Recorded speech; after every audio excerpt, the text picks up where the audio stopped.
എന്റെ സുപ്രീം കോടതി എന്ന് പറയുന്നത് ഗുരുവായൂരപ്പനാണ്. ഞാൻ പലപ്പോഴും നിങ്ങളോട് പറഞ്ഞിട്ടുണ്ട്. അപ്പോ കേരളത്തിൽ കോടിയേരി ബാലകൃഷ്ണൻ സനാതന മൂല്യത്തെ വെല്ലുവിളിച്ചു. ഇപ്പൊ നമ്മളോടൊപ്പം ഇല്ല അദ്ദേഹം. എത്ര വേദനയാണ് അദ്ദേഹം ജീവിതത്തിൽ ഏറ്റുവാങ്ങിയത്. പിണറായി വിജയൻ കേരളത്തിന്റെ മുഖ്യമന്ത്രി, കമ്മ്യൂണിസ്റ്റ് പാർട്ടി ആദ്യമായിട്ട് ഇന്ത്യയിൽ കമ്മ്യൂണിസ്റ്റ് പാർട്ടി അധികാരത്തിൽ വന്ന ഒരു സംസ്ഥാനത്തെ മുഖ്യമന്ത്രി രാജ്യത്തൊരു മീറ്റിങ്ങിന് വന്ന് നടന്നു പോകുമ്പോൾ ആ മുഖ്യമന്ത്രിയെ ചൂണ്ടിയിട്ട് മറ്റുള്ള സംസ്ഥാനങ്ങളിലെ മുഖ്യമന്ത്രിമാർ ചിരിക്കുകയാണ്. അവരുള്ളിൽ ചിരിക്കുകയാണ്. അങ്ങനെയുള്ള ഒരു സാഹചര്യം അദ്ദേഹത്തിന് എങ്ങനെയുണ്ടായി? അല്ല, രോഗമാണോ അത്? ഞാൻ പറഞ്ഞ എന്താണ്? ശബരിമലയെ തകർക്കാൻ നിങ്ങൾ തെറ്റിദ്ധരിച്ചതാണ്.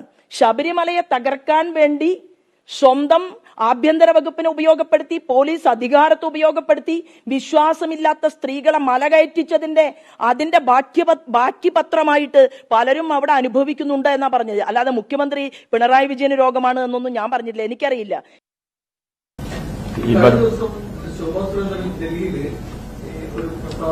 നേതാക്കളുടെ പരാമർശങ്ങളെ കുറിച്ചുള്ള ചോദ്യങ്ങൾക്ക് ഞാൻ മറുപടി പറയുന്നത് വേറെ ശബരിമല സ്ത്രീ പ്രവേശനത്തിന്റെ ശിക്ഷയാണ് കോടിയേരി ബാലകൃഷ്ണൻ അനുഭവിച്ചതും പിണറായി അനുഭവിക്കുന്നതുമെന്ന് ബി.ജെ.പി. നേതാവ് ശോഭാ സുരേന്ദ്രൻ.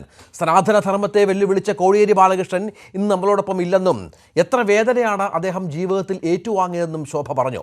പിണറായി വിജയനെതിരെയും ഉണ്ടായ പരിഹാസം, അതായത് ശബരിമലയെ തകർക്കാൻ വേണ്ടി ആഭ്യന്തര വകുപ്പിനെ ഉപയോഗിച്ച് വിശ്വാസമില്ലാത്ത സ്ത്രീകളെ മല ചവിട്ടിച്ചതിൻ്റെ ബാക്കി പത്രമാണ് പലരും അനുഭവിക്കുന്നതെന്നും ശോഭാ സുരേന്ദ്രൻ പറഞ്ഞു. ലോക്സഭയിൽ ബജറ്റ് ചർച്ചയ്ക്കിടെ ജോൺ ബ്രിട്ടാസ് MP നടത്തിയ കുംഭമേള പരാമർശത്തിലായിരുന്നു ശോഭാ സുരേന്ദ്രൻ്റെ പ്രതികരണം.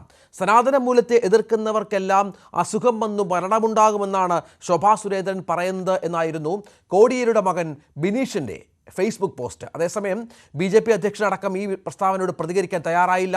സനാതനധർമ്മത്തെക്കുറിച്ച് ഒരുപാട് ചർച്ച നടക്കുന്ന കാലത്ത് BJPയുടെ പ്രമുഖ നേതാവിൻ്റെ പ്രസ്താവനയെ എങ്ങനെ കാണണം? ഈ വിഷയമാണ് 8 മണി ഡിബേറ്റ് ചർച്ച ചെയ്യുന്നത്. ശ്രീമതി ശോഭാ സുരേന്ദ്രൻ നമ്മോടൊപ്പം ഈ ചർച്ചയുടെ ഭാഗമാകുന്നു. ശ്രീ ജോൺ ബ്രിട്ടാസ് MPയെ ഈ ചർച്ചയിൽ പ്രതീക്ഷിക്കുന്നുണ്ട്. ശ്രീ രാഹുൽ ഈശ്വർ സാമൂഹ്യ നിരീക്ഷകൻ ഈ ചർച്ചയിൽ പങ്കെടുക്കും. ശ്രീജിത്ത് പണിക്കരും ഈ ചർച്ചയുടെ ഭാഗമാകും. ശ്രീമതി ധന്യാരാമൻ ആക്ടിവിസ്റ്റ് ഈ സ്റ്റുഡിയോയിൽ എന്നോടൊപ്പമുണ്ട്. ശ്രീമതി ശോഭാ സുരേന്ദ്രൻ, ഈ പരാമർശം കൊണ്ട് അതിനുശേഷം താങ്കളുടെ വ്യക്തമായൊരു വിശദീകരണം, ഒരുപാട് ചർച്ചകൾ നമ്മുടെ മാധ്യമങ്ങളിൽ താങ്കളുടെ ഈ പരാമർശവുമായി ബന്ധപ്പെട്ട് നടക്കുന്നുണ്ട്. സോഷ്യൽ മീഡിയയിൽ ഒരുപാട് വിമർശനങ്ങളുണ്ട്. താങ്കൾ ഉദ്ദേശിച്ചത് എന്തായിരുന്നു? എന്നെ സംബന്ധിച്ച് ഞാൻ ഒരു പരാമർശം നടത്തിയിട്ടുണ്ടെങ്കിൽ ആ പരാമർശത്തെ കുറിച്ച് മാധ്യമങ്ങൾ ചർച്ച ചെയ്തതുകൊണ്ടോ പൊതുസമൂഹം അവരവരുടേതായ വെർഷൻ അവർ അവതരിപ്പിച്ചതുകൊണ്ടോ ഞാൻ വളരെ കൃത്യതയോടുകൂടി തന്നെ കാര്യങ്ങൾ പറയാൻ ശ്രമിക്കുകയും അതിൽ നിലകൊള്ളുകയും വാക്ക് മാറാതിരിക്കുകയും ചെയ്തിട്ടുള്ള ഒരു പൊതുപ്രവർത്തകയാണ് എന്നാണ് എനിക്ക് എന്നെ കുറിച്ചുള്ള അഭിപ്രായം. ഞാൻ എന്താ പറഞ്ഞത്?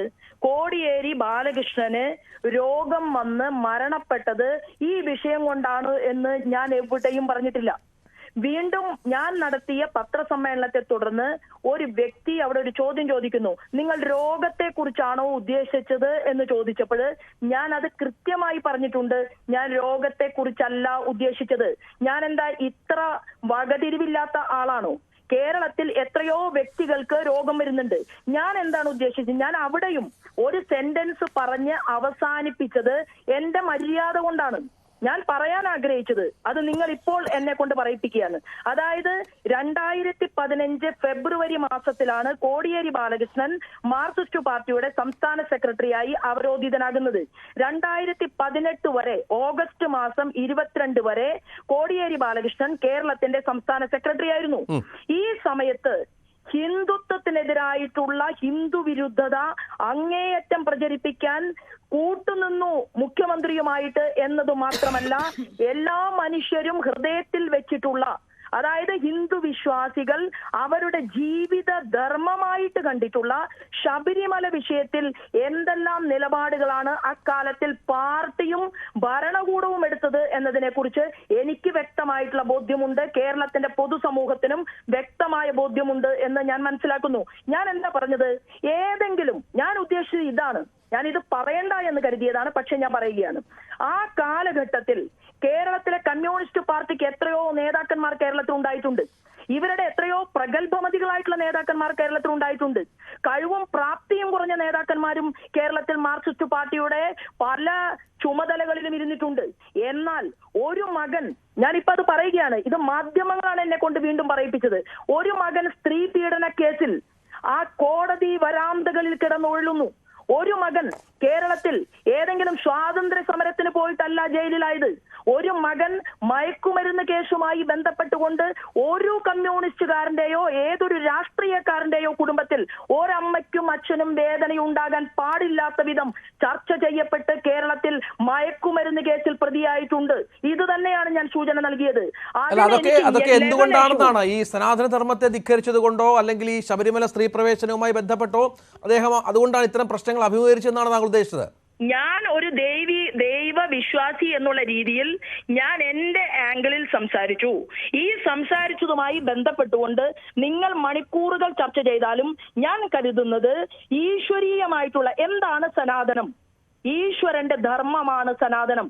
ആ ഈശ്വരീയമായ ധർമ്മത്തെ അങ്ങേയറ്റം എന്തിനാണ് അമ്പലത്തെ വിശ്വസിക്കാത്തവർ, സന്യാസിമാരെ വിശ്വസിക്കാത്തവർ, ഭരണഘടന, ഇന്ത്യയുടെ ഭരണഘടനാ പുസ്തകം അതൊന്ന് മറച്ചു നോക്കിയാൽ കാണാമല്ലോ അവിടെ ശ്രീരാമചന്ദ്രനെ. ആ ഭരണഘടനയുടെ പുസ്തകം കമ്മ്യൂണിസ്റ്റുകാർ മറച്ചു നോക്കിയിട്ടില്ല എന്നാണോ?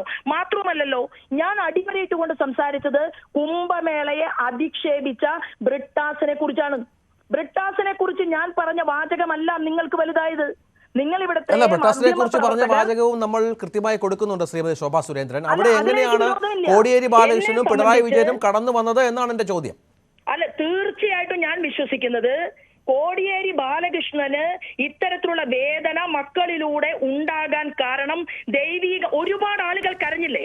എത്രയോ ആളുകൾ ശബരിമലയുമായി ബന്ധപ്പെട്ടുകൊണ്ട് എത്ര കേസുകൾ കേരളത്തിലുണ്ടായി, എത്ര ആളുകളെ ജയിലിൽ അടച്ചു. നിങ്ങൾക്ക് ഓർമ്മയുണ്ടല്ലോ, നവംബർ മാസം 17 തീയതി 2018 സുരേന്ദ്രൻ ജയിലിൽ പോയില്ലേ? ഞാൻ ഉൾപ്പെടെയുള്ള എത്രയോ ആളുകൾ 11 ദിവസവും 10 ദിവസവും 8 ദിവസവും ഭക്ഷണം പോലും കഴിക്കാതെ സെക്രട്ടേറിയറ്റിന്റെ പടിക്കൽ നിരാഹാരം ഇരുന്നില്ലേ? എന്തെല്ലാം എത്ര നൂറുകണക്കിന് കേസുകൾ ചാർത്തി തന്നില്ലേ? എന്നിട്ട് എന്തിനു വേണ്ടി? അതായത് അമ്പലത്തിൽ വിശ്വസിക്കുന്നവർ അമ്പലത്തിൽ പോകട്ടെ, പള്ളിയെ വിശ്വസിക്കുന്നവർ പള്ളിയിൽ പോകട്ടെ. അങ്ങനെ തീരുമാനം എടുക്കേണ്ടതിന് പകരം അമ്പലത്തിൽ പോകുന്നവന്റെ പാവപ്പെട്ടവന്റെ പണം വേണമെന്നും ഞങ്ങൾക്ക് ദേവസ്വം വകുപ്പ് ഭരിക്കണമെന്നും ഞങ്ങൾക്ക് ഇവിടുത്തെ അമ്പലങ്ങളിലെ കാണിക്കപ്പട്ടിയെല്ലാം വേണമെന്നും തീരുമാനമെടുക്കുന്നവർ ഇങ്ങനെ ജനങ്ങളെ ദ്രോഹിക്കാൻ കൂട്ടുനിന്നു. മരിച്ചു എന്നുള്ളത് കൊണ്ട്, മരണപ്പെട്ടു എന്നുള്ളത് കൊണ്ട് ഒരു വ്യക്തി കഴിഞ്ഞ കാലത്ത് ചെയ്ത കാര്യങ്ങൾ അയവിറക്കാൻ പാടില്ല എന്ന് നിങ്ങൾ ശഠിക്കുന്നുണ്ടെങ്കിൽ അത് നിങ്ങളുടെ ധർമ്മമാണ്. ഞാൻ സൂചിപ്പിച്ചത് എനിക്കിനിയും പറയാനുണ്ട്. ഉത്തർപ്രദേശിൽ ബ്രിട്ടാസിനെതിരെ കേസുകൾ കൊടുത്തിട്ടുണ്ട്. നിങ്ങൾ അന്വേഷിച്ചോ മാധ്യമപ്രവർത്തകർ? നിരവധി ആളുകൾ കേസുകൾ കൊടുത്തിട്ടുണ്ട്. ആ കേസുകളുമായി ബന്ധപ്പെട്ടുകൊണ്ട് അതിന്റെ നിയമ നടപടിയുമായിട്ട് അത് ബ്രിട്ടാസ് പോയാൽ മതി. എനിക്കതിനെ കുറിച്ച് പറയാനില്ല. ഞാൻ പറയാത്ത കാര്യങ്ങൾ വായിച്ചെടുക്കേണ്ട കാര്യമില്ല. പിണറായി വിജയന്റെ രോഗത്തെ കുറിച്ചാണോ നിങ്ങൾ സംസാരിച്ചത് എന്ന് ഏതോ ഒരു മാധ്യമ പ്രവർത്തകൻ എന്നോട് ചോദിച്ചു. ഞാൻ പറഞ്ഞല്ലോ, ഞാൻ അതല്ല സൂചിപ്പിച്ചത്. SFIOയുമായി ബന്ധപ്പെട്ട കേസിൽ വരെ അദ്ദേഹത്തിന്റെ കുടുംബത്തിന് അതിലൂടെ മുന്നോട്ട് പോകേണ്ടി വന്നു എന്ന് പറയുമ്പോൾ ഞാൻ കരുതുന്നത് ഈശ്വരനുണ്ടെങ്കിൽ, സനാതനമുണ്ടെങ്കിൽ, ധർമ്മമുണ്ടെങ്കിൽ, ഇരുട്ടുണ്ടെങ്കിൽ വെളിച്ചമുണ്ട്, വെളിച്ചമുണ്ടെങ്കിൽ ഇരുട്ടുണ്ട് എന്ന് വിശ്വസിക്കുന്ന ഒരു വിശ്വാസിയുടെ വാക്കുകളായിട്ട് അതിനെ കണ്ടാൽ മതി. നിങ്ങൾക്കറിയുമോ, ശബരിമല സമയത്ത് ശബരിമല പ്രക്ഷോഭം തുടങ്ങുന്നതിന് മുൻപ് കേരളത്തിൽ ഒരു വലിയ മുഖ്യധാര മാധ്യമത്തിനകത്ത് ഞാൻ ചർച്ചയ്ക്ക് പോയ വ്യക്തിയാണ്. ഞാൻ എന്റെ പാർട്ടിയുടെ അനുവാദം ചോദിച്ചുകൊണ്ടല്ല ചർച്ചയ്ക്ക് പോയത്. അന്ന് മാധ്യമ പ്രവർത്തകൻ ഏഷ്യാനെറ്റിലെ വിനു അവതാരകൻ എന്നോട് ചോദിച്ചു, ശോഭാ സുരേന്ദ്രൻ ശബരിമലയിലെ ഇത്തരത്തിൽ സ്ത്രീകൾ കയറുന്നതുമായി ബന്ധപ്പെട്ടുകൊണ്ടുള്ള വിഷയത്തിൽ ഇവിടെ ചർച്ചയ്ക്ക് വന്നിരിക്കുന്നത് ഭാരതീയ ജനതാ പാർട്ടിയുടെ സംസ്ഥാന നേതാവായിട്ടാണോ? ആ ചോദ്യത്തിന് ഞാൻ കൃത്യതയോടുകൂടി ഉത്തരം കൊടുത്തിട്ടുണ്ട് കേരളത്തിന്റെ പൊതുസമൂഹത്തിന്റെ മുന്നിൽ. ഞാൻ പറഞ്ഞത്, ഞാൻ അമ്പലത്തിൽ പോകുന്ന ഒരു ഭക്തയായിട്ടുള്ള സ്ത്രീ എന്നുള്ള രീതിയിലാണ് ഞാൻ ഈ ചർച്ചയിൽ വന്നിരിക്കുന്നത് എന്നാണ് പറഞ്ഞത്. ഞാൻ ഇന്നലെ നിങ്ങളോടും മാധ്യമ സുഹൃത്തുക്കളോടും മുഴുവൻ ഞാൻ പറഞ്ഞിരുന്നു, ഞാനൊരു വിശ്വാസിയാണ്.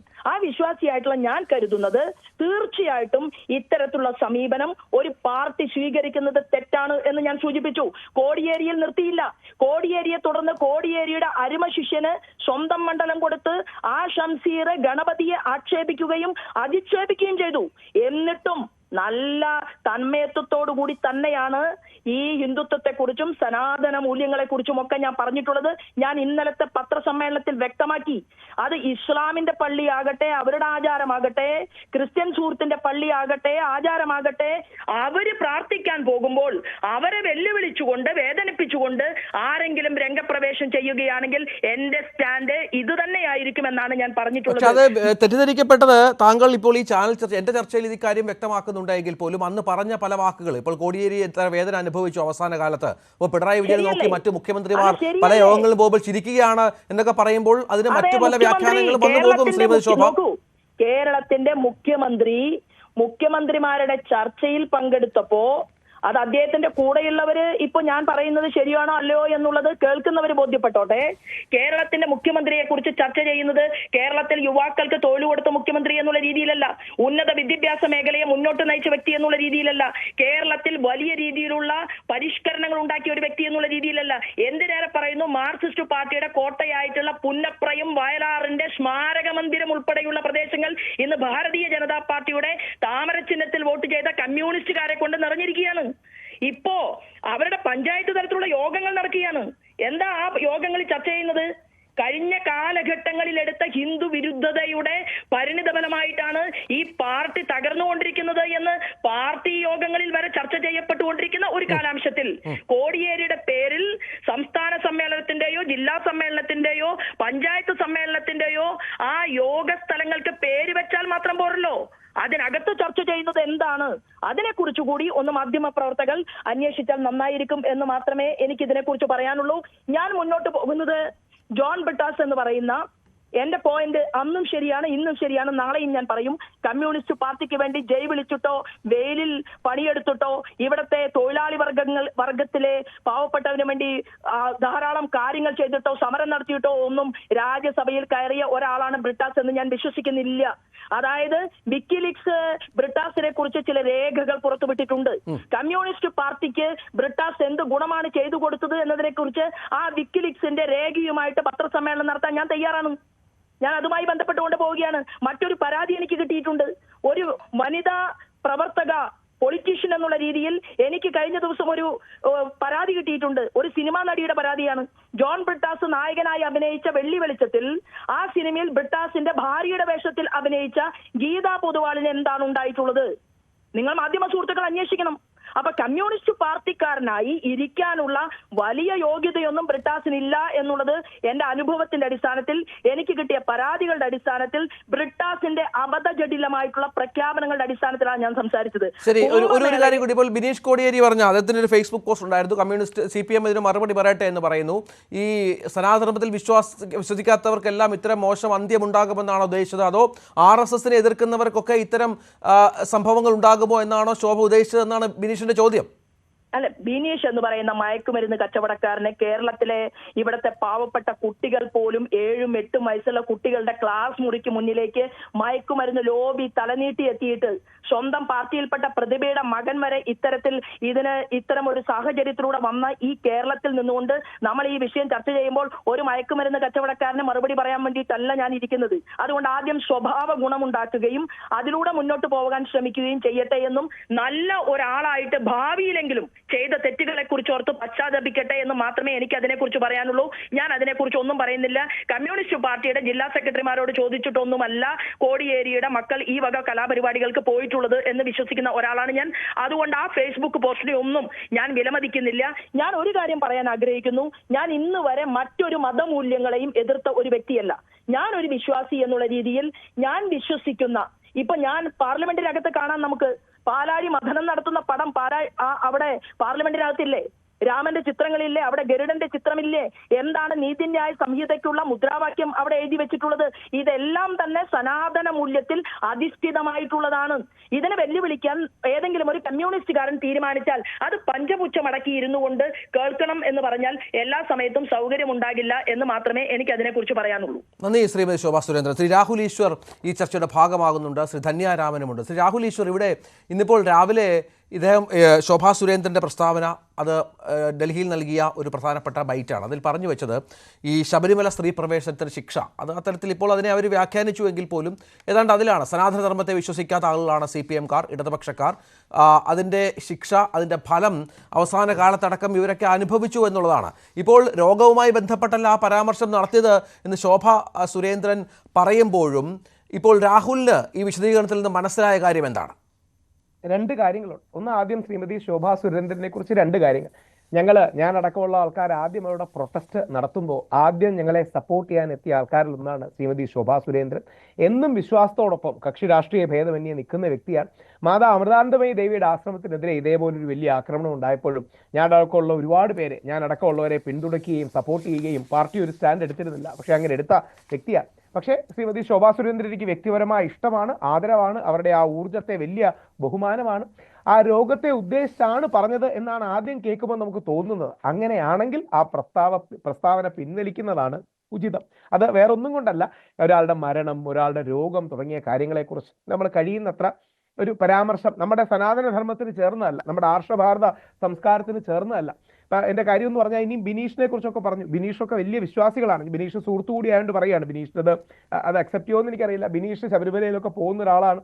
അല്ലെങ്കിൽ ശ്രീ VS അച്യുതാനന്ദന്റെ മകൻ ശ്രീ അരുൺ ശബരിമലയിലൊക്കെ പോകുന്ന ആൾക്കാരാണ്. വലിയ വിശ്വാസികളാണ്. പാർട്ടിപരമായ വലിയ നിലപാടും അങ്ങോട്ടും ഇങ്ങോട്ടും ഒക്കെ വ്യത്യാസം കാണും. പക്ഷെ നമ്മൾ ഇങ്ങനെ ഒരു വിഷയം വരുമ്പോൾ ഒരു പരിധിക്കപ്പുറം വ്യക്തിപരമാക്കാതെ ആശയത്തിന്റെ തലത്തിൽ നിന്ന് എതിർക്കുന്നതായിരിക്കും അതിന്റെ ഭംഗി. ശോഭാ സുരേന്ദ്രൻജി വളരെ എനർജറ്റിക് ആണ്, പാഷനേറ്റ് ആണ്. അവരുടെ എനർജിയാണ് ഒരുപക്ഷെ നാട്ടുകാർക്ക് പലപ്പോഴും വരെ പ്രിയപ്പെട്ടത്. നിൽക്കുന്ന എല്ലാ ഇലക്ഷനും 3 ഇരട്ടി വോട്ടിലേക്ക് ശോഭാ സുരേന്ദ്രൻജിക്ക് എത്തിക്കാൻ കഴിയുന്നു. എന്നാൽ ശോഭാജി നേരത്തെ പറഞ്ഞ രീതിയിലാണ് ആൾക്കാർ മനസ്സിലാക്കിയത് എങ്കിൽ അങ്ങനെ അല്ല എന്നൊരു ക്ലാരിഫിക്കേഷൻ കൊടുക്കുന്നത് നല്ലതായിരിക്കും. ഇപ്പൊ News 18 വന്ന് പറഞ്ഞ ക്ലാരിഫിക്കേഷൻ പോലെ അത് വളരെ വ്യക്തമായിട്ട് അങ്ങനെയല്ല. കാര്യം കോടിയേരി സഖാവാണെങ്കിലും അല്ലെങ്കിൽ സി പിണറായി വിജയൻ സഖാവാണെങ്കിലും അദ്ദേഹത്തോട് മുഴുവൻ യോജിപ്പാണ്. ആദ്യം അറസ്റ്റ് ചെയ്യപ്പെട്ടത് എൻ്റെ മുത്തശ്ശിയാണ് ശബരിമല പ്രക്ഷോഭത്തിൽ, രണ്ടാമത് എൻ്റെ അമ്മയാണ്, മൂന്നാമത് ഞാനും പ്രയാർ ഗോപാലകൃഷ്ണൻ സാറും ഒക്കെയാണ്.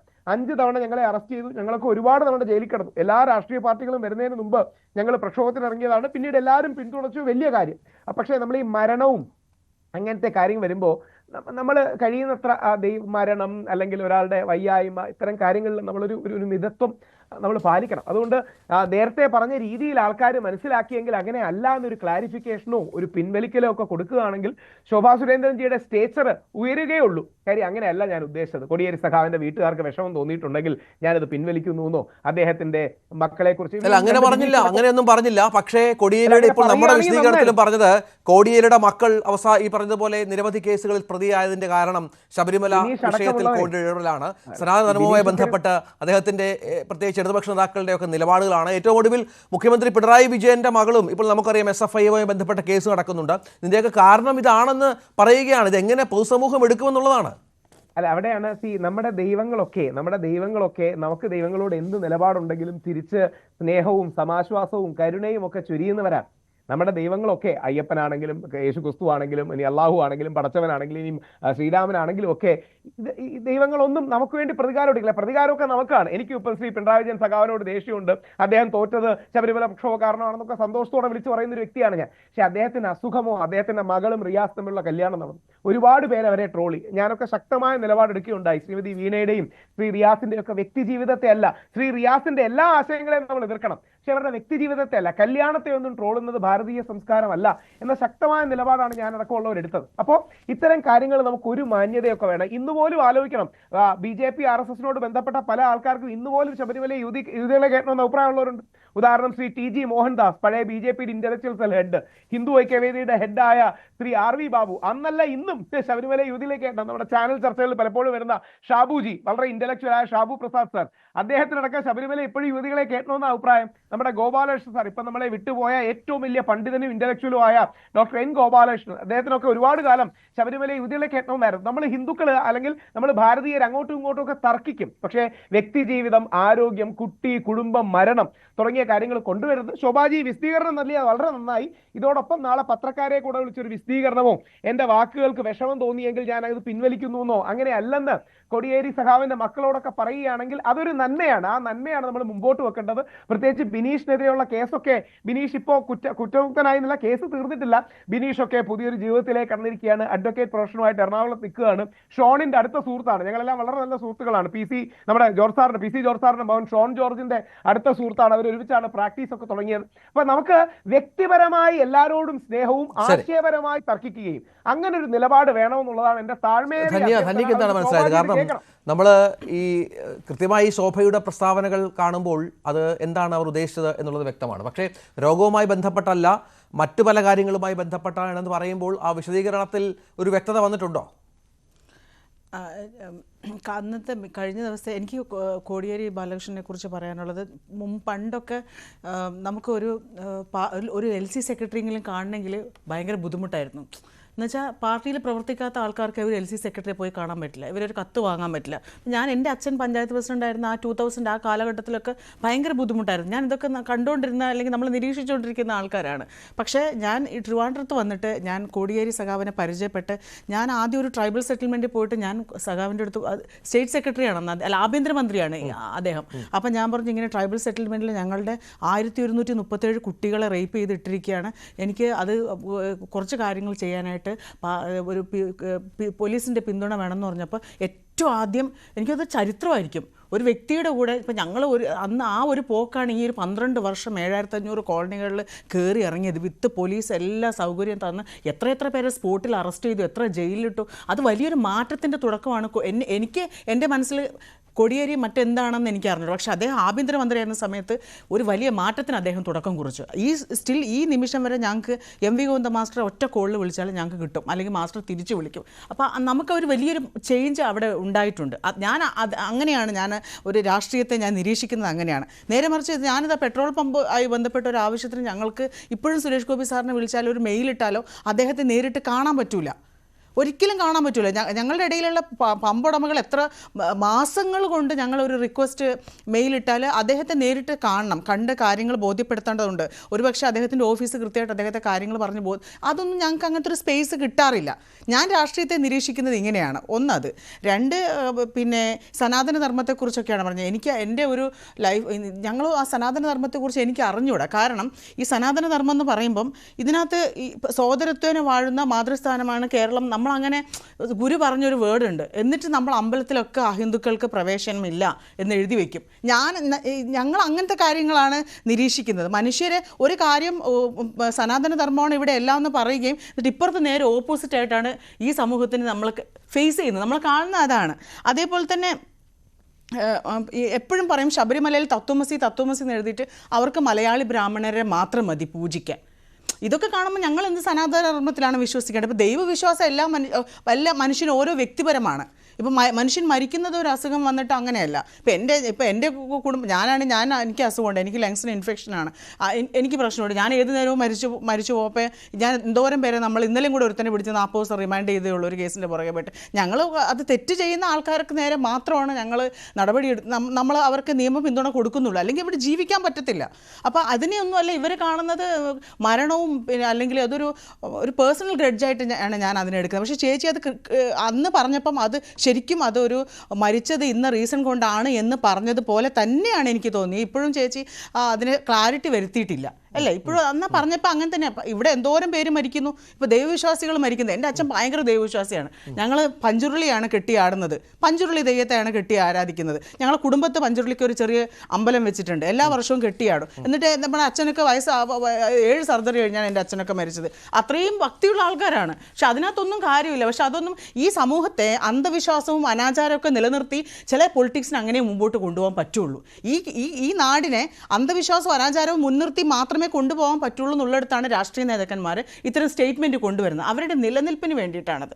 ആ നിലനിൽപ്പിൻ്റെ രാഷ്ട്രീയമാണ് ഇത്തരത്തിലുള്ള കാര്യങ്ങൾ വിളിച്ചു പറയുന്നത്. കഴിഞ്ഞ ദിവസം നമ്മൾ സുരേഷ് ഗോപി സാറ് സംസാരിച്ചുകൊണ്ടിരിക്കുമ്പോഴാണ് പറയുന്നത് ഉന്നത കുലജാതൻ, ബ്രാഹ്മണൻ, നായിഡു. അത് ഒരു ആദിവാസിയെക്കുറിച്ച് പറയുമ്പോൾ ഇപ്പുറത്തത് പറയേണ്ട കാര്യമില്ലല്ലോ.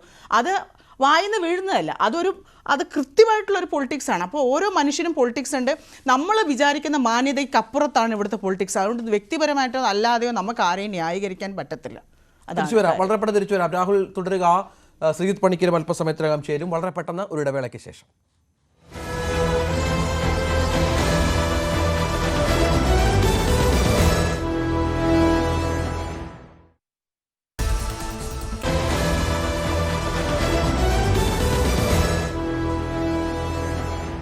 ശോഭാ സുരേന്ദ്രന്റെ സനാതന ധർമ്മവുമായി ബന്ധപ്പെട്ട് നമുക്കറിയാം അതിൻ്റെ ഒരു കോണ്ടെക്സ്റ്റ് എന്ന് പറയുന്നത് ജോൺ ബ്രിട്ടാസ് ഈ ബജറ്റ് ചർച്ചയ്ക്കിടയിൽ രാജ്യസഭയിൽ നടത്തിയ ഒരു പരാമർശമാണ്. അതിനെ കുംഭമേളയുമായി ചേർത്ത് വെച്ചാണ് അദ്ദേഹം പറഞ്ഞത്. ശ്രീ രാഹുൽ ഈശ്വർ, അതിനും പ്രാധാന്യമുണ്ടല്ലോ. കാരണം കേരളത്തിൽ അല്ല ഇന്ത്യയിൽ ചൈനയും മറ്റും ഇന്ത്യയിൽ ആ കുംഭമേള ആഘോഷിക്കുമ്പോൾ ചൈനയും മറ്റും AI ആഘോഷിക്കുകയാണ് എന്ന് പറയുകയാണ് ജോൺ ബ്രിട്ടാസ്.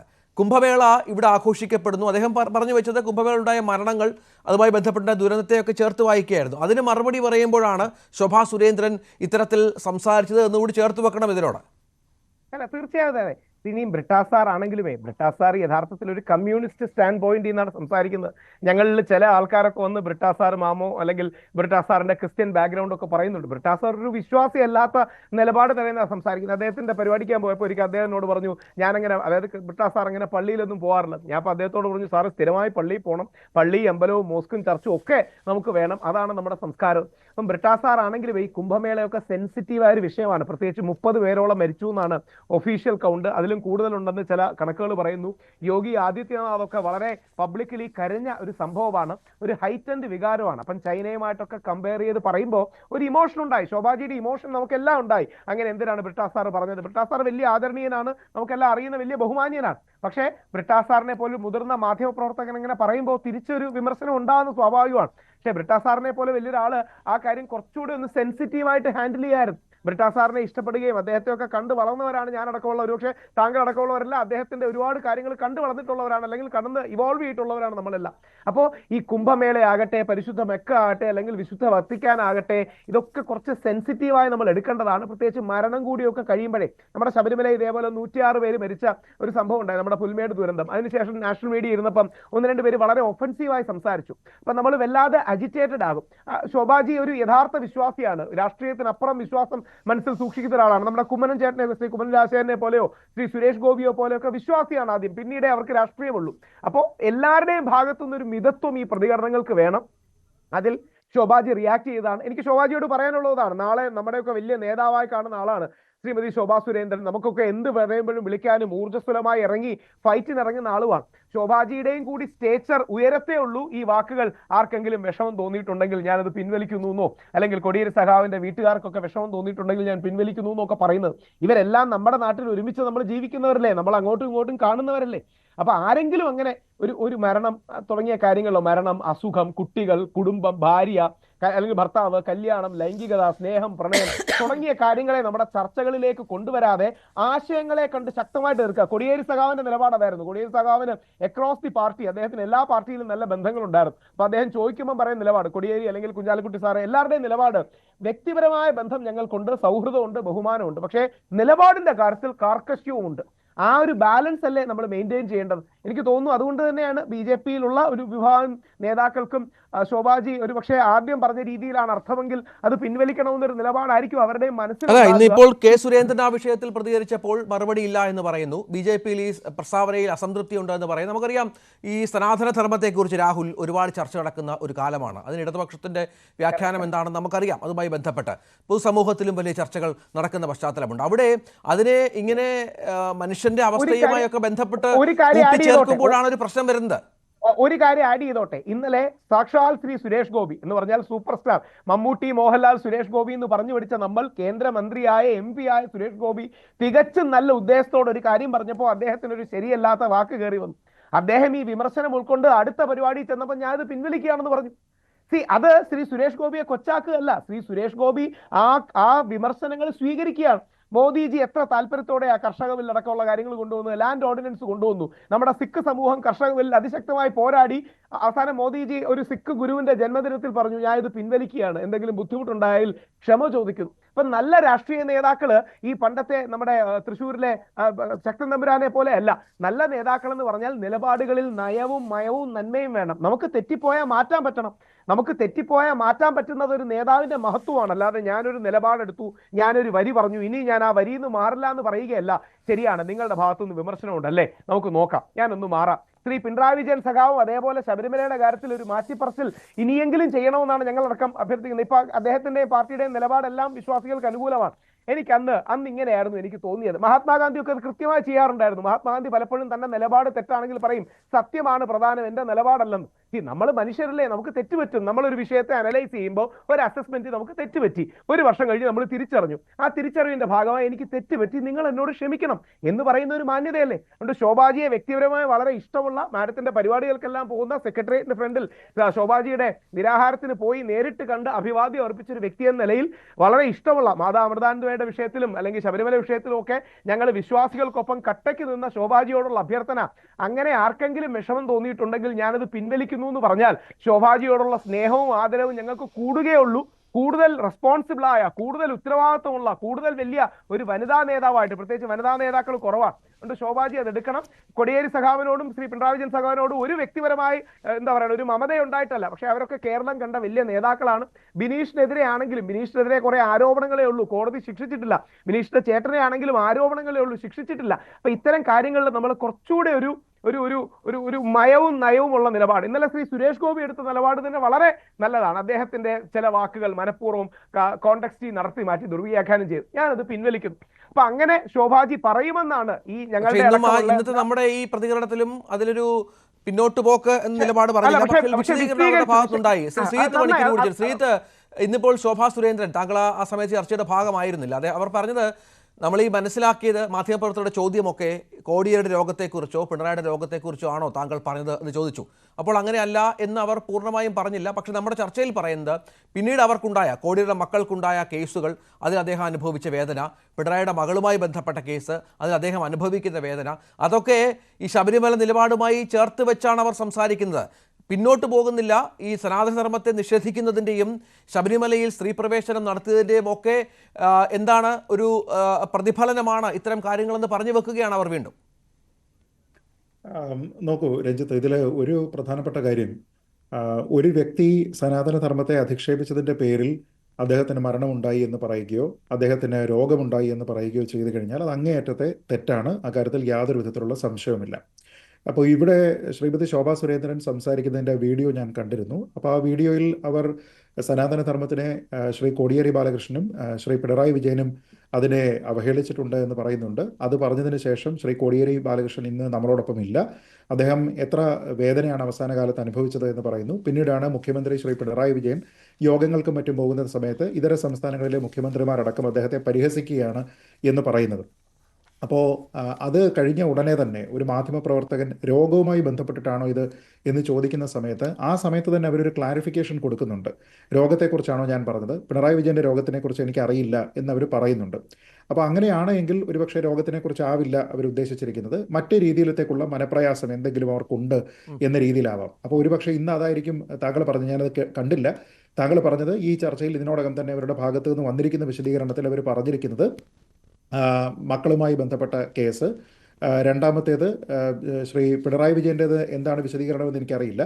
പക്ഷേ എന്തായാലും ഇങ്ങനെ പറഞ്ഞിരിക്കുകയാണ് എങ്കിൽ ഒരുപക്ഷെ ബെനിഫിറ്റ് ഓഫ് ദി ഡൗട്ട് അവർക്ക് കൊടുക്കാമെന്ന് തന്നെയാണ് ഞാൻ കരുതുന്നത്. അതല്ല എങ്കിൽ ഒരു രോഗാവസ്ഥ ഒരാളിന് സനാതനധർമ്മത്തിനെ പുച്ഛിച്ചതിൻ്റെ പേരിൽ അല്ലെങ്കിൽ അതിനെ അവഹേളിച്ചതിൻ്റെ പേരിൽ ഒരാൾക്ക് രോഗാവസ്ഥ ഉണ്ടാവുക, ഒരാളിൻ്റെ മരണം അതുകൊണ്ടാണ് സംഭവിച്ചിരിക്കുന്നത് എന്ന് പറഞ്ഞു കഴിഞ്ഞാൽ അതൊന്നും തന്നെ നമുക്ക് അംഗീകരിക്കാവുന്ന ഒരു പ്രസ്താവനയല്ല. ആ രീതിയിലത്തേക്ക് ഉള്ള ഒരു പ്രസ്താവന അവരുടെ ഭാഗത്തു നിന്ന് ഉണ്ടാവുകയാണെങ്കിൽ അത് അങ്ങേയറ്റം നിന്ദ്യമായിട്ടുള്ള ഒരു കാര്യമാണെന്നതിൽ തർക്കമില്ല. പക്ഷേ ആ വീഡിയോ ഒന്നുകൂടി ഒന്ന് കണ്ടു നോക്കാനായിട്ട് ഞാൻ അപേക്ഷിക്കുകയാണ്. കാരണം ആ സമയത്ത് ഈ ചോദ്യം പ്രിസൈസ്ലി ഉണ്ടായിരുന്നതാണ്, ഒരു മാധ്യമപ്രവർത്തകൻ ചോദിച്ചിരുന്നതാണ്. അപ്പോൾ ആ സമയത്ത് തന്നെ അവരത് രോഗത്തെക്കുറിച്ചാണോ ഞാൻ പറഞ്ഞത് എന്നാണ് പറയുന്നത്. അപ്പോൾ അങ്ങനെ ഒരു ക്ലാരിഫിക്കേഷൻ അവരുടെ ഭാഗത്തു നിന്ന് ആ സമയത്ത് തന്നെ ഉണ്ടായിട്ടുണ്ടെങ്കിൽ പിന്നെ അതിൽ ഒരു വിവാദത്തിനൊരു സ്കോപ്പ് ഉണ്ട് എന്ന് ഞാൻ കരുതുന്നില്ല. പിന്നെ രണ്ടാമതൊരു കാര്യം, ഹിന്ദു മതവിശ്വാസിയായ ഒരാൾ ഇപ്പോൾ അതിൽ അല്പം പോലും ആ പ്രസ്താവന തിരുത്തേണ്ടതില്ല എന്നുള്ള ഒരു ബോധ്യത്തിലാണ് അവർ നിൽക്കുന്നത് എന്നാണ് രഞ്ജിത്ത് പറഞ്ഞപ്പോൾ ഞാൻ മനസ്സിലാക്കുന്നത്. അങ്ങനെയാണെങ്കിൽ ഹിന്ദു മതവിശ്വാസിയായിട്ടുള്ള ഒരാളിന് കർമ്മങ്ങളിൽ വിശ്വസിക്കുന്ന ആൾക്കാരുണ്ടാകും. അപ്പോൾ അങ്ങനെയുള്ള വിശ്വസിക്കുന്ന ആൾക്കാരെ സംബന്ധിച്ചിടത്തോളം നീ ഇന്നത് ചെയ്തു കഴിഞ്ഞാൽ നിനക്ക് ഇന്നതുണ്ടാകും, അല്ലെങ്കിൽ ഇന്ന രീതിയിലത്തേക്കുള്ള ബുദ്ധിമുട്ട് നിനക്കുണ്ടാവും എന്ന രീതിയിലത്തേക്കൊക്കെ വിശ്വസിക്കുന്ന ആൾക്കാരുണ്ടാകും. അങ്ങനെയാണ് എങ്കിൽ ഒരുപക്ഷെ അദ്ദേഹത്തിന് ഈ പറഞ്ഞതുപോലെ മക്കളെക്കുറിച്ച് ഓർത്ത് ദുഃഖമെന്നോ അങ്ങനെയൊക്കെ തന്നെ ഒരുപക്ഷെ ശ്രീമതി ശോഭാ സുരേന്ദ്രൻ കരുതുന്നുണ്ടാകുമെന്ന് എനിക്കറിയില്ല. പക്ഷേ എൻ്റെ പൊസിഷൻ ഈ കാര്യത്തിൽ വളരെ ക്ലിയർ ആണ്. അതായത് സനാതനധർമ്മത്തിനെ പുച്ഛിക്കുന്ന ആൾക്കാരുണ്ടായിരിക്കാം, സനാതനധർമ്മത്തിനെ എതിർക്കുന്ന ആൾക്കാരുണ്ടായിരിക്കാം, വെറുക്കുന്ന ആൾക്കാരുണ്ടായിരിക്കാം.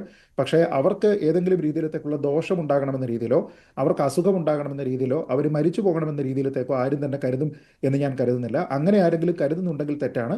പക്ഷേ ഈ വിഷയത്തിൽ അവർ ക്ലാരിഫിക്കേഷൻ നൽകിയിട്ടുണ്ട് എന്നാണ് ഞാൻ മനസ്സിലാക്കുന്നത്.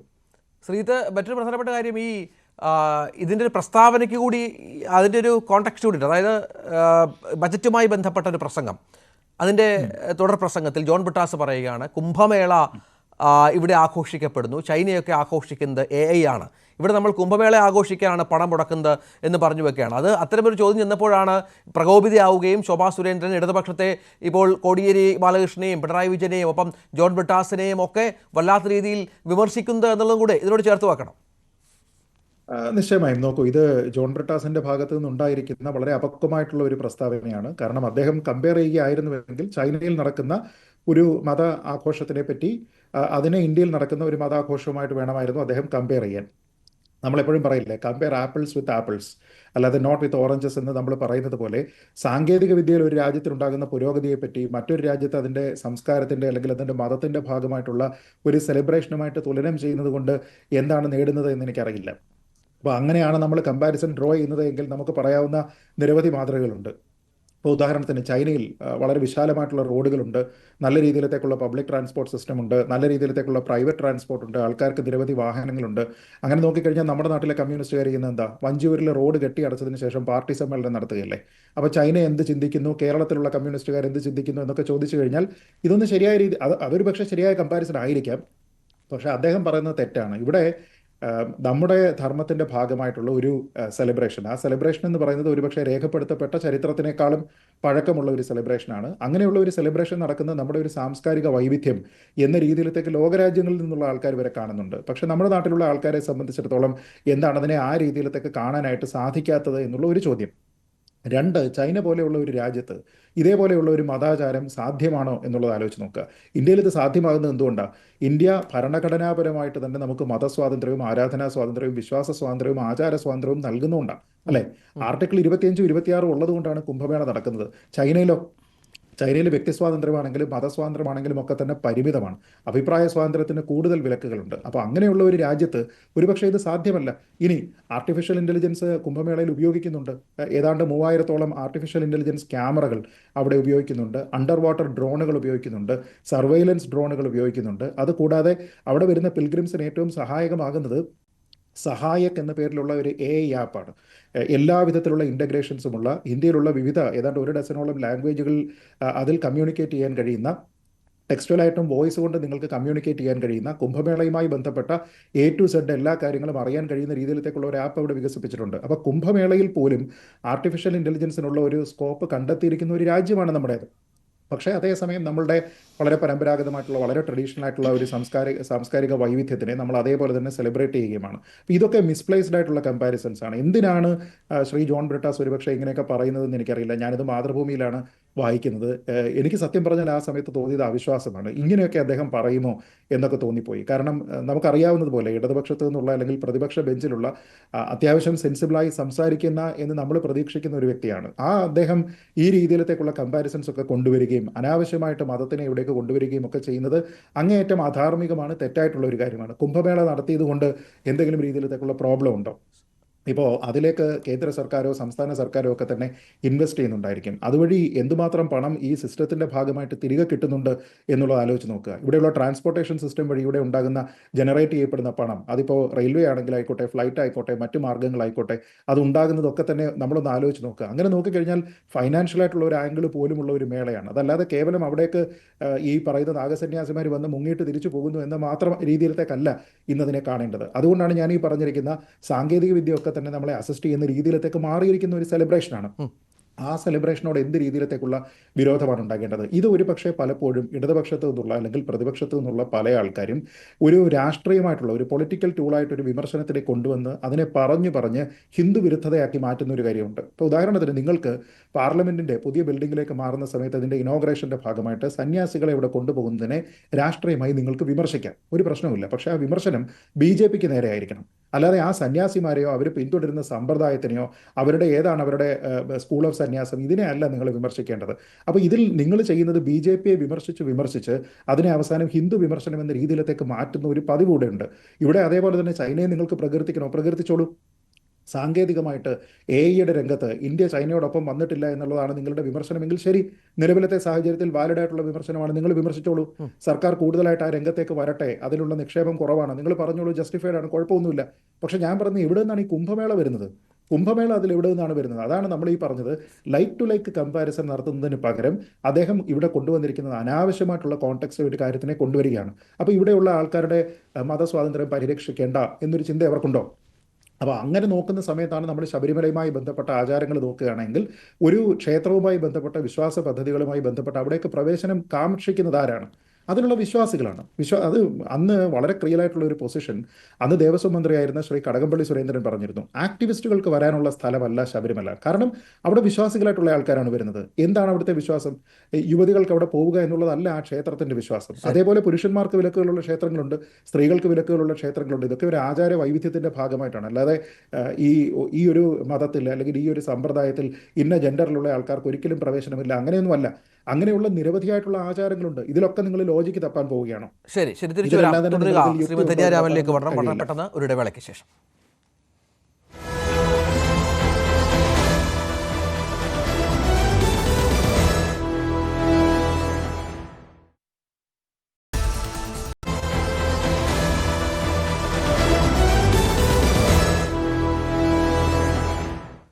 ചർച്ച തുടരുന്നു. ശ്രീമതി ധന്യാരാമൻ, നമുക്കറിയാം ശോഭാ സുരേന്ദ്രന് അവർക്ക് ഈ വിശ്വാസവുമായി ബന്ധപ്പെട്ട നിലപാടുകളുണ്ട്, സനാതന ധർമ്മവുമായി ബന്ധപ്പെട്ട നിലപാടുകളുണ്ട്. അവർ പ്രവർത്തിക്കുന്ന രാഷ്ട്രീയ പാർട്ടിയുടെ ഐഡിയോളജി എന്താണെന്ന് ധന്യയ്ക്ക് അറിയാം. ധന്യയ്ക്ക് ഈ വിഷയങ്ങളിലൊക്കെ വ്യത്യസ്തമായ നിലപാടുകളുണ്ട്. സ്വാഭാവികമായും അത്തരം കാര്യങ്ങളെ വിമർശിക്കുന്ന, അത്തരം കാര്യങ്ങളെ മറ്റു ലളിതമായി കൂട്ടിച്ചേർക്കാൻ ശ്രമിക്കുന്നവർക്കെതിരെ വിമർശനം ഉന്നയിക്കും. അത് അവരുടെ രീതിയാണ് പണ്ട് മുതൽ. ഇതിനെ ആ നിലപാടുമായി ബന്ധപ്പെട്ട് കണ്ടാൽ മതിയോ, അതിനെ മറ്റെങ്കിലും തരത്തിൽ ഈ പറഞ്ഞതുപോലെ ചർച്ച ചെയ്യപ്പെടേണ്ട കാര്യമുണ്ടോ എന്നുള്ളതാണ് ചോദിക്കുന്നത്.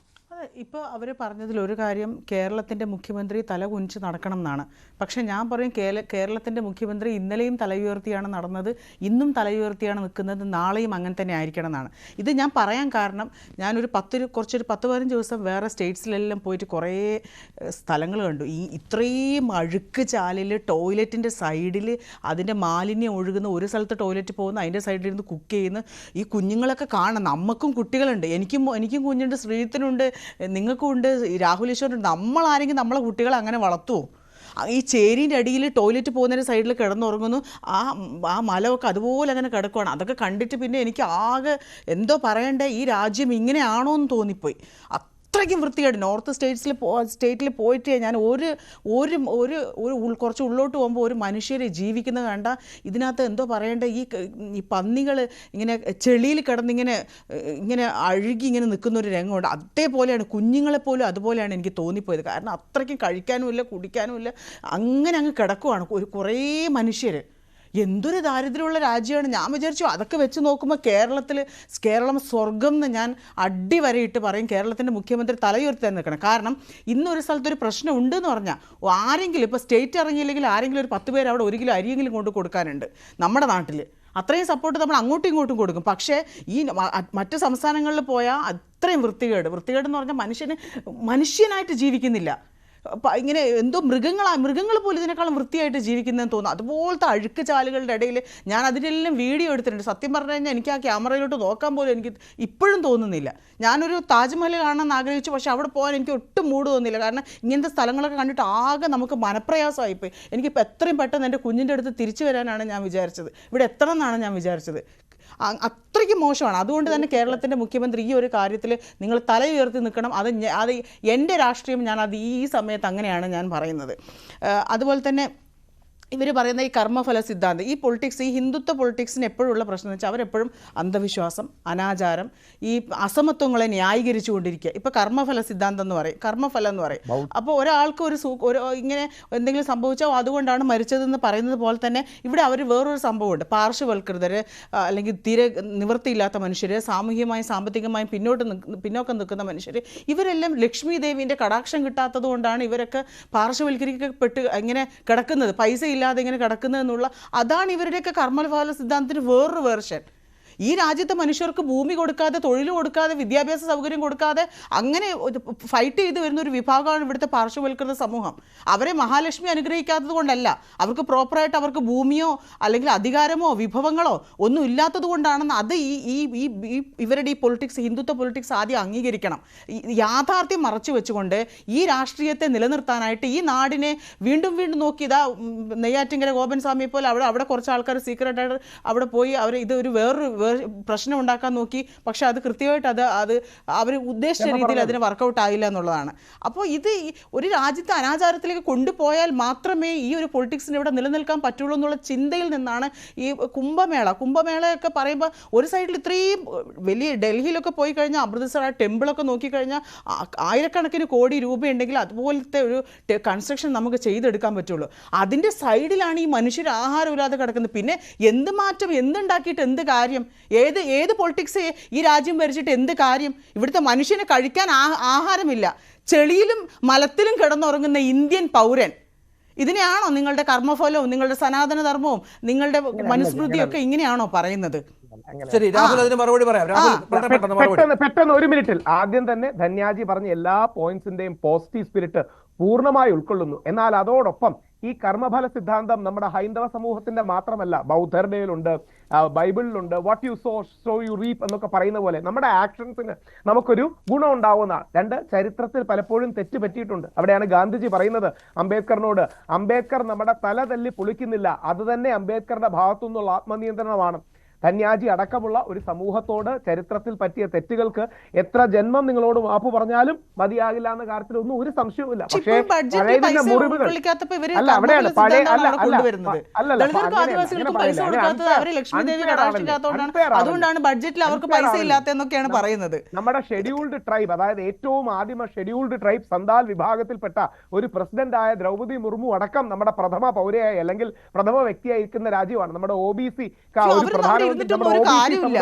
ഞാൻ അവിടെ പോയതാണ്. അവിടെ ഇരുന്നിട്ട് അവർക്കൊന്നും അവര് തന്നെ ഒരു പുതിയ പാർലമെന്റ് ഉദ്ഘാടനത്തിന് ക്ഷണിക്കും, അതിഥിയായിട്ട് അവർ ഗസ്റ്റ് ആയിട്ട് പോലെ സന്യാസിമാര് പോകുന്നുണ്ട്, രാഷ്ട്രപതിക്ക് പോകാൻ കഴിയുന്നില്ല. അല്ല, മറുപടി പറഞ്ഞു ശ്രീധരൻ കൂടെ പോകുന്നതല്ലേ. അതായത് ഓർക്കണം, അധീനങ്ങളിൽ നിന്നുള്ള സന്യാസിമാരെയാണ് തമിഴ്നാട്ടിൽ നിന്ന് വിളിച്ചത്. അതിൽ ഒരു ബ്രാഹ്മണൻ പോലും ഇല്ല. അതായത് പലപ്പോഴും ശങ്കരാചാര്യരും അധീനങ്ങളും 2 വ്യത്യസ്ത രീതികളിലായിട്ടാണ് തമിഴ്നാട്ടിൽ വളർന്നത്. അവിടുത്തെ ശൈവാധീനങ്ങൾ അല്ലല്ല, ചരിത്രത്തിൽ തെറ്റുകൾ പറ്റിയിട്ടുണ്ട്.